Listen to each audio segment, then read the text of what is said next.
La cabaña crujía cada vez que el viento soplaba desde las colinas. Era antigua, olvidada por el tiempo, como si el bosque que la rodeaba quisiera tragársela. Daniel Rivers, un hombre de 42 años, viudo y retirado del ejército, la había comprado con la intención de convertirla en su refugio permanente. Pero no esperaba que estuviera tan rota.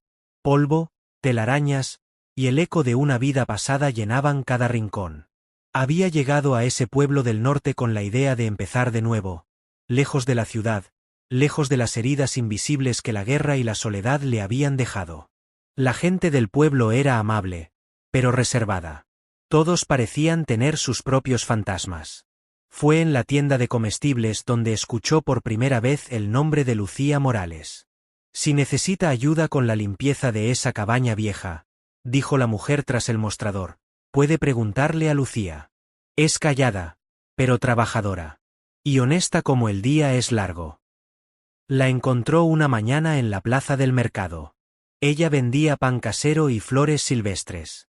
Lucía tenía el cabello recogido en una trenza desordenada, el vestido modesto y los zapatos gastados. Parecía joven, no más de 30 y pocos, pero en sus ojos oscuros había algo más antiguo. La mirada de alguien que ha tenido que ser fuerte por mucho tiempo. «¿Usted limpia casas?», le preguntó Daniel, sin rodeos. Ella levantó la vista, sorprendida. Asintió con cautela. «Cuando hay tiempo y necesidad. Tengo una cabaña al norte del Camino Viejo. La compré hace poco. Está hecha un desastre. ¿Puedo pagarle bien?». Lucía dudó por un momento. Luego asintió con suavidad. «Está bien. Pero solo por las mañanas. A las 3 debo volver a casa». Daniel no preguntó por qué. No era su estilo. Durante las siguientes 2 semanas, Lucía llegó cada mañana puntual, con el cabello siempre recogido y una expresión seria, como si cada tarea fuera parte de una batalla silenciosa. Limpiaba con determinación, fregaba los pisos, reparaba detalles, incluso cocinaba un poco cuando tenía tiempo. No hablaba mucho, pero cuando lo hacía, su voz era suave, firme. Daniel comenzó a esperarla con café. Observaba en silencio cómo sus manos transformaban el caos en orden. A veces, mientras trabajaba, cantaba bajito en español. Canciones antiguas, tristes y dulces. Una tarde, cuando ya el sol caía y Lucía se preparaba para irse, Daniel notó que llevaba un pequeño paquete envuelto en tela. «¿Qué llevas ahí?» «Pam. Lo que quedó de hoy. Mis hijos tienen hambre». La palabra hijos retumbó en la cabeza de Daniel. Nunca la había mencionado antes. No preguntó cuántos, ni dónde estaban. Pero esa noche, mientras se sentaba frente a la chimenea recién barrida, algo no le dejaba en paz. Había algo en Lucía, algo que iba más allá de la necesidad de un trabajo. Algo que dolía en silencio. Al día siguiente, cuando Lucía se marchó, Daniel decidió seguirla. No por desconfianza. No por curiosidad malsana. Sino porque algo en él, profundamente humano, le decía que había más historia de la que ella dejaba ver. Lucía caminó casi 1 hora, bajando por un camino polvoriento, cruzando el bosque, pasando por senderos olvidados. Finalmente llegó a una pequeña choza escondida detrás de unos álamos. Era una casa que apenas se sostenía en pie, hecha de tablas irregulares, con una lona como techo adicional y un pequeño huerto improvisado al costado. Desde donde estaba escondido, Daniel la vio entrar. Y luego, escuchó risas. 4 niños salieron corriendo de la choza, abrazando a su madre. Eran delgados, vestidos con ropa demasiado pequeña o demasiado grande. Uno llevaba un osito de peluche roto, otro no tenía zapatos. Pero sus ojos brillaban al verla. Ella se agachó, los abrazó con fuerza, y sacó el pan del paquete. Se lo repartió como si fuera un tesoro. No comió nada ella. Solo los miraba comer con una sonrisa agotada, pero feliz. Daniel sintió un nudo en la garganta. No sabía si era vergüenza por haberla seguido o tristeza por lo que veía. Esos niños no estaban abandonados.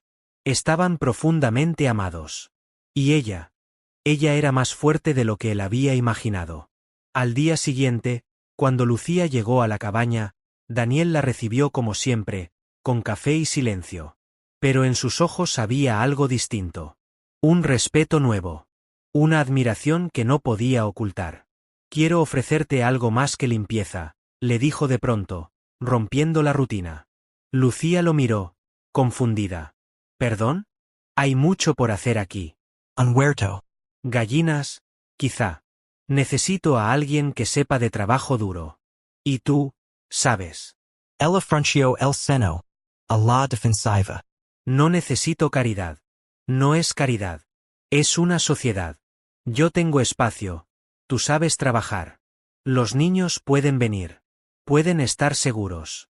Lucía lo miró largo rato. En sus ojos había orgullo, pero también cansancio. ¿Por qué harías eso? Daniel sonrió, con la mirada en el horizonte. Porque alguien me enseñó que a veces, lo único que separa una vida rota de una nueva, es una oportunidad. Lucía bajó la vista, luchando contra las lágrimas. Está bien, susurró. Pero con una condición. ¿Cuál? Mis hijos trabajan también. Quiero que aprendan a ganarse lo que tienen. No quiero que crean que el mundo les debe algo. Daniel asintió, conmovido. Entonces es un trato. Ese día, no limpiaron. Ese día, Daniel la acompañó a casa. Cargaron entre ambos unas mantas, algo de comida, y los niños. Los pequeños miraban al extraño con desconfianza, pero Lucía les tomó la mano y les dijo: Él es bueno. Vamos a construir algo nuevo. Y así, sin fanfarrias ni promesas vacías, comenzó una nueva historia. No de caridad, sino de respeto, de trabajo conjunto. De reconstrucción. El primer amanecer en la cabaña fue distinto. Ya no era solo un refugio silencioso entre los árboles, sino una casa viva, llena de risas infantiles, pasos pequeños, y voces suaves preguntando ¿qué sigue? Daniel no estaba acostumbrado a eso. La última vez que había tenido una familia había sido hace más de una década, antes de que la guerra se lo llevara todo. Lucía, en cambio, parecía transformarse con el sol. Se levantó antes que todos, encendió la estufa con habilidad, preparó un desayuno sencillo pero cálido. Gachas de avena, pan tostado, y un poco de miel que ella había traído de su pequeña reserva. No sabía que había miel, dijo Daniel, sorprendido. Siempre guardo un poco para momentos especiales, respondió ella, sin mirar. Y hoy, es uno de ellos. Los niños comieron en silencio, observando cada movimiento de Daniel. El mayor, Mateo, tenía 11 años y unos ojos de adulto en cuerpo pequeño. Era Sirios, protector de sus hermanos. Isabel, de 9, era todo lo contrario. Soñadora, con una sonrisa que le robaba el aliento al que la veía. Sofía, de 6, era tímida, se escondía detrás de la falda de su madre. Y el más pequeño, Tomás, de apenas 4, cargaba con su osito deshilachado como si fuera una parte de su cuerpo. Después del desayuno, Daniel los llevó al terreno detrás de la cabaña. Vamos a hacer algo juntos, dijo, señalando el espacio abierto. ¿Qué es esto? Preguntó Mateo.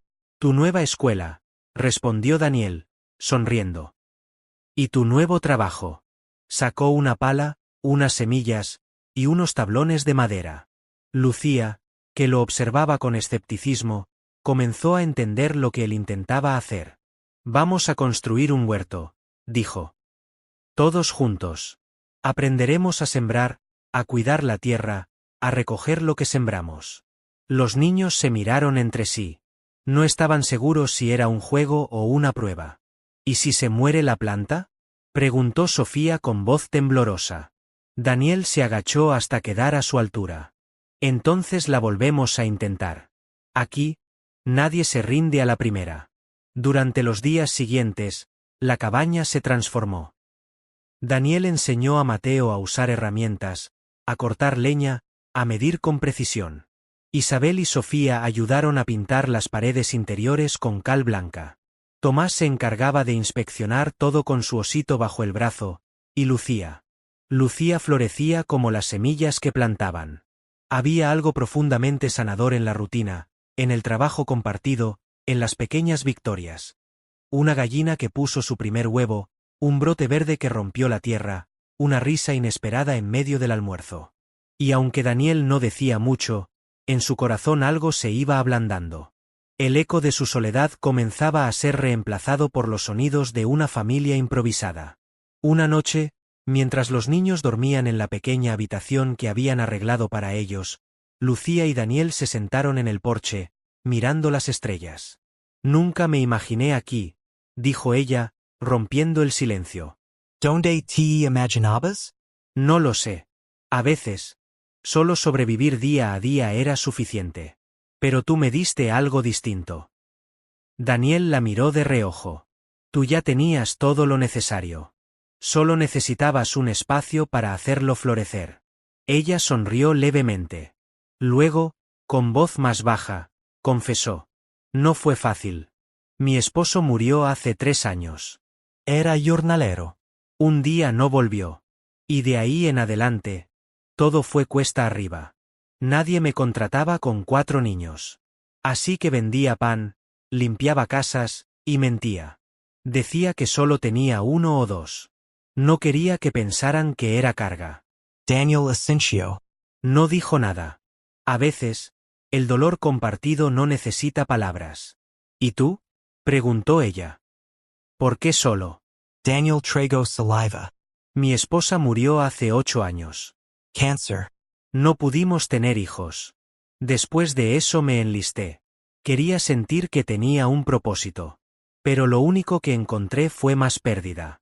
Lucía le tomó la mano, con cuidado. Era un gesto pequeño, pero lleno de significados. Quizá, por eso nos encontramos. Los días se hicieron semanas. Las mejoras en la cabaña avanzaban. Ya no era solo un refugio, era un hogar. El pueblo comenzó a notar los cambios. Algunos miraban con recelo, otros con respeto. Pero nadie podía negar lo evidente. Donde antes había silencio, ahora había vida. Una tarde, mientras Daniel estaba en el pueblo comprando herramientas, Lucía recibió la visita de una mujer elegante, en una carreta tirada por caballos finos. «Usted es Lucía Morales, ¿verdad?», preguntó con una sonrisa forzada. Lucía Asensio. Desconfiada. «Soy la cabaña». La mujer miró alrededor, con desdén. «Qué lástima. Estaba dispuesta a pagarle bien. A veces uno tiene que pensar más en el futuro de sus hijos que en su orgullo». Lucía apretó los labios, herida por el tono. «Precisamente por ellos no volveré a aceptar migajas. Aquí estamos construyendo algo que nadie nos podrá quitar». La señora frunció el ceño y se marchó. Pero Lucía no se movió. Se quedó firme, más decidida que nunca. Esa noche, cuando Daniel volvió, encontró a Lucía con los ojos brillantes, sosteniendo una carta. «¿Qué es eso?». Preguntó. «Una respuesta de la escuela del pueblo. Aceptaron a los niños. Van a poder asistir 2 veces por semana. Con beca». Daniel la abrazó sin decir nada. Por primera vez en años, ambos sentían que el futuro no daba tanto miedo. Pero no todo sería fácil. Un día, mientras trabajaban en el huerto, Mateo se desmayó. Daniel corrió a levantarlo, y Lucía llegó corriendo, pálida. «No había comido en 2 días», gritó Lucía entre lágrimas. «No me dijo nada». Lo llevaron al médico del pueblo. Era anemia. Falta de nutrientes, acumulación de años de mala alimentación. Daniel se culpó. Lucía también. Pero cuando Mateo despertó, lo primero que dijo fue: «No quería que nadie se preocupara. Mamá ya hacía demasiado». Daniel le acarició el cabello. «Aquí, Mateo, nos preocupamos todos por todos. Esa es la nueva regla». Y el niño sonrió, débil, pero sincero. El invierno llegó antes de lo esperado ese año. Las primeras heladas cubrieron los campos de blanco y el viento soplaba con una furia que hacía crujir hasta los huesos de la cabaña. Pero adentro, al calor de la chimenea, la familia improvisada resistía. No era una vida fácil, pero era una vida compartida. Daniel había reforzado el techo con ayuda de Mateo. Isabel y Sofía habían hecho cortinas con telas viejas, y Lucía pasaba las tardes enseñando a los niños a leer junto a la ventana, usando libros prestados de la pequeña biblioteca del pueblo. Era una escena que, para cualquiera, parecería simple. Pero para ellos, era un milagro cotidiano. Una noche, mientras los copos de nieve comenzaban a caer, Tomás despertó con fiebre alta. Temblaba, deliraba. Lucía lo sostuvo con desesperación. Daniel. Gritó desde la habitación. Está ardiendo. Daniel, que dormía cerca del fuego, corrió. Le tocó la frente al niño. Era como tocar un carbón encendido. Tenemos que llevarlo al doctor. Ya. Pero el camino al pueblo estaba cubierto de hielo. La carreta no podía cruzar el arroyo congelado. Daniel no lo pensó 2 veces. Cargó al pequeño en brazos, lo envolvió con mantas, y comenzó a caminar entre la nieve, bajo la tormenta, con el niño pegado a su pecho. Lucía se quedó con los otros 3, rezando en silencio. Nunca había tenido tanto miedo en su vida. No por ella, sino por su hijo. Por Daniel. Fueron casi 3 horas.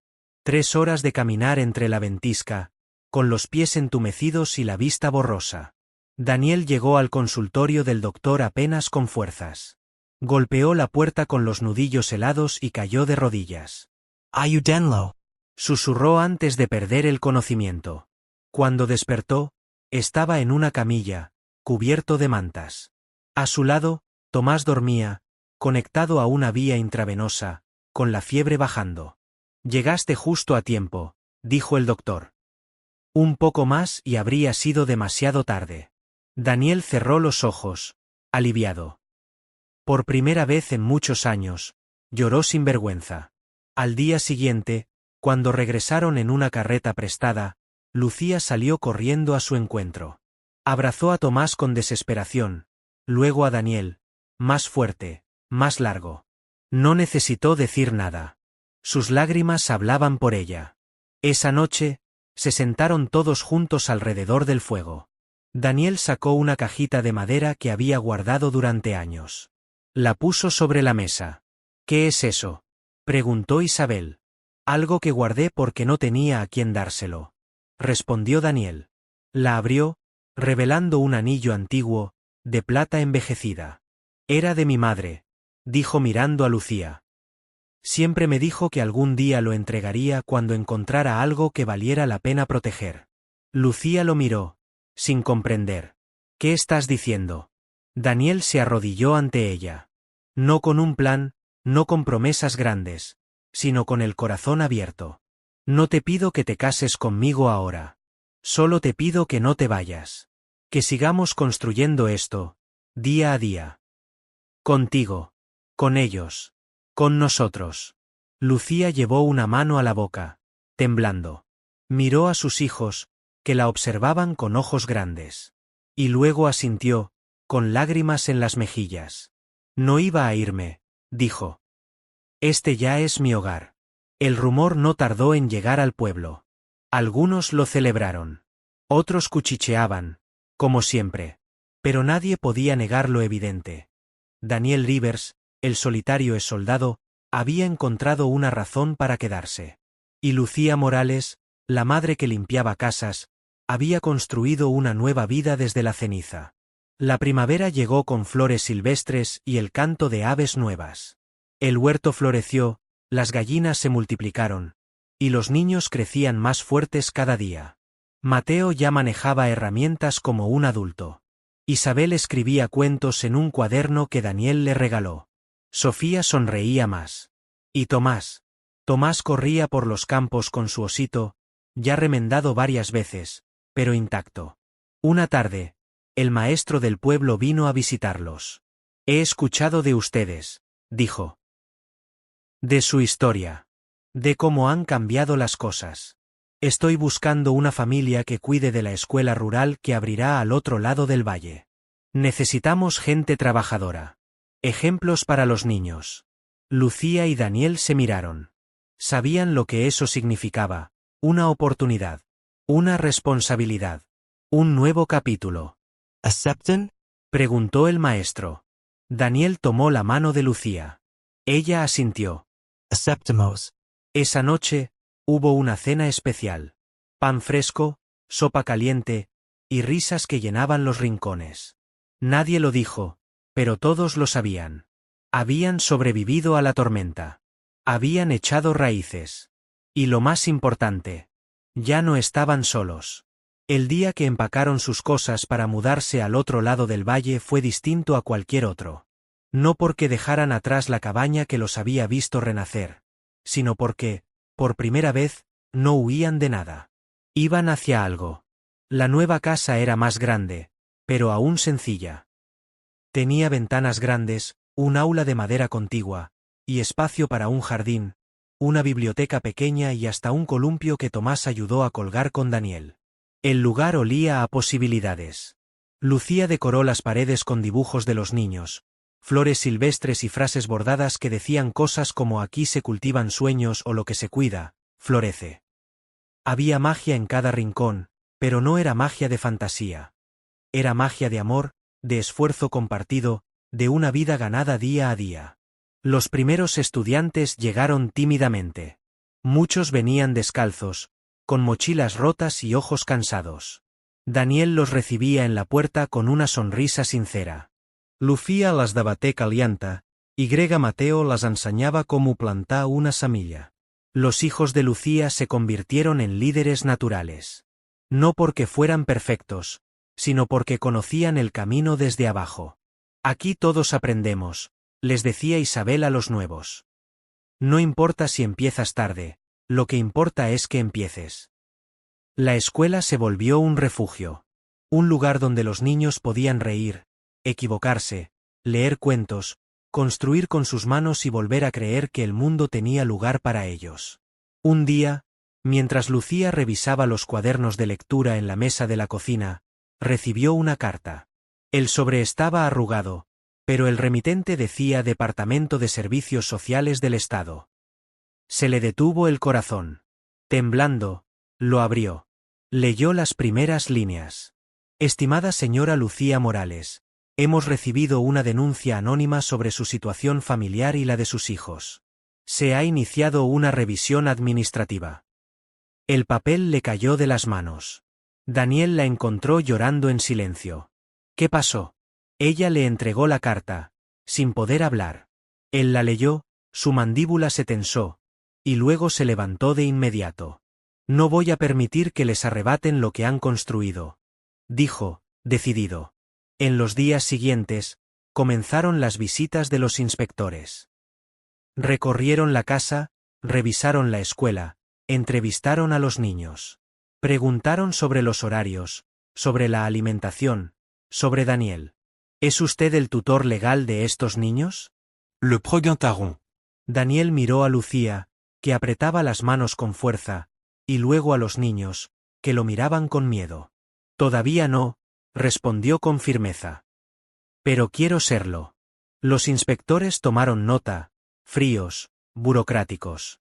Se retiraron con una promesa, les daremos una respuesta en 30 días. 30 días. 30 noches de incertidumbre. De temor. De preparar a los niños para cualquier cosa. Lucía lloraba en la... Igual abrían la escuela. Igual sembraban. Igual enseñaban. Porque si iban a perderlo todo, no sería sin haberlo defendido hasta el último instante.